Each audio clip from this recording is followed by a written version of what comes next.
Have you ever walked into the wrong hospital room and somehow got adopted? Last winter, I was doing hospital volunteer shifts, just basic stuff like delivering flowers, wheeling patients to the lobby, running forms between departments.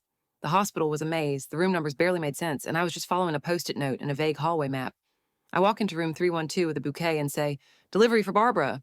The woman in the bed gasps, starts crying, and says, "He remembered." Before I can clarify, she grabs my hand and pulls me into a hug. The whole room erupts. There's like six people, and suddenly I'm getting clapped on the back and called Eli. Apparently, I'm Barbara's grandson Eli, who moved to Arizona, found himself, and hadn't been back in years. I don't look like Eli. I don't even sound like Eli. But I do say, "It's so good to see you," in a way that really sells it.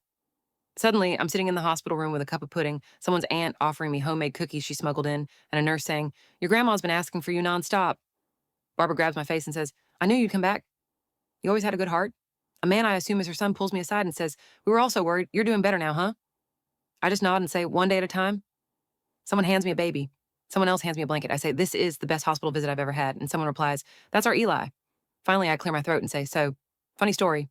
Everyone stops. "I'm not actually Eli. I was just delivering flowers." The room goes quiet. Barbara looks at me, eyes squinting. Then she says, "Well, Eli didn't bring me flowers, and he never stayed for pudding." She tears a corner from her napkin, writes "Eli" on it, and tucks it into her bedside photo frame. "We're adopting you," she says. "You're coming back next week." I left with a full heart, 2 slices of banana bread, and a new family.